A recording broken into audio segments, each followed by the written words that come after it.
तो इससे हम जीवन में अनेक प्रकार के बदलाव आए।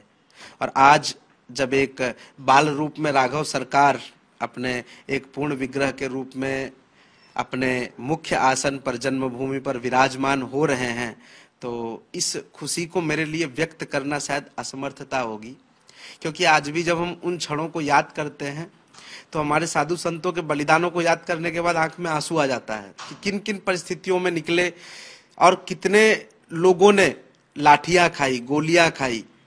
जो सरकारें आज एक आमंत्रण को, मतलब कुछ विपक्ष के ऐसे नेता हैं जो ये कहते हैं कि हमको आमंत्रित नहीं किया गया राम जन्मभूमि के लिए, तो मैं उनको कहना चाहता हूं कि आप अपने पुरखों से, अपने पूर्वजों से जरा पूछिएगा कि यही कार सेवक थे जब मंदिर बनाने के लिए जा रहे थे तो आपके पूर्वजों की सरकार थी और आपने क्या किया था उनके साथ। और ऐसी स्थिति होने के बाद आप सोच रहे हैं कि आपको आमंत्रण मिले, तो माननीय चंपत राय जी की अगर इच्छा हो तो वो भले दे दे, या राम जन्मभूमि तीर्थ क्षेत्र की इच्छा हो तो दे दे, परंतु मैं नहीं चाहता कि ऐसे लोग यहाँ पर पधारें या पहुंचे, क्योंकि हमारे यहाँ कहते हैं राम हनुमान चालीसा की एक मुख्य एक चौपाई है, भूत पिशाच निकट नहीं आवे, महावीर जब नाम सुनावे, नासे रोग हरै सब पीरा, जपत निरंतर हनुमत बीरा। तो ये जो भूत पिशाच प्रकार के लोग हैं ना, इन्हें तो राम जन्मभूमि के आजू बाजू में भी नहीं आना चाहिए। और जो वास्तविकता में राम भक्त हैं तो उन्हें किसी भी आमंत्रण का इंतजार नहीं करना चाहिए, प्रतीक्षा नहीं करनी चाहिए,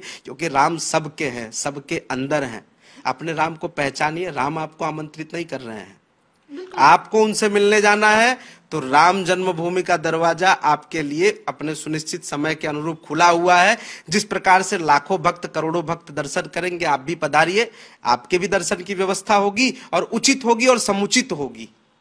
बिल्कुल उचित होगी। आखिरी सवाल मेरा आपसे, क्योंकि मेहमानों के आने का सिलसिला शुरू होने वाला है 22 को, हालांकि वहां पर कम ही लोग होंगे, कुछ लिमिटेड लोगों को ही बुलाया जाएगा, लेकिन अब धीरे धीरे मेहमान वहां पहुंच रहे हैं। खुद जगत गुरु भद्राचार्य भी वहां होने वाले हैं।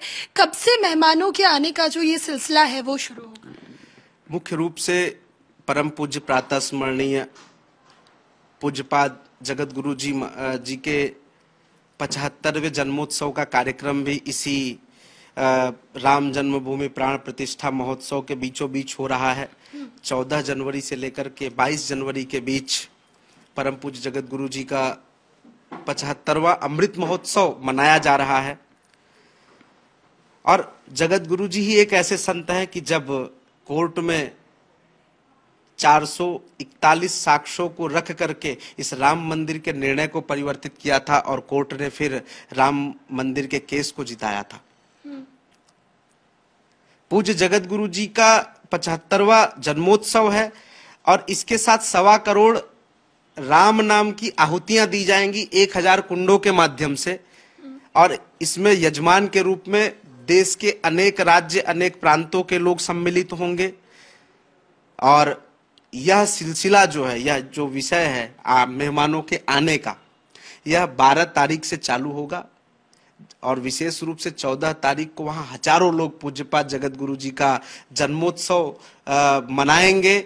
और इसके बाद फिर यह सभी महानुभावों के आने की परंपराएं चालू होंगी। पूज्यपाद बागेश्वर जी महाराज हैं, हमारे अन्य संतगण हैं, जितने भी अखाड़े के संत हैं, समाज अलग अलग जो दर्शन के महंत हैं, संप्रदाय को मानने वाले हैं, वह सभी वहां पहुंच रहे हैं। फिल्म जगत से काफी हस्तियां आ रही हैं, राजनीतिक क्षेत्र के लोग आ रहे हैं।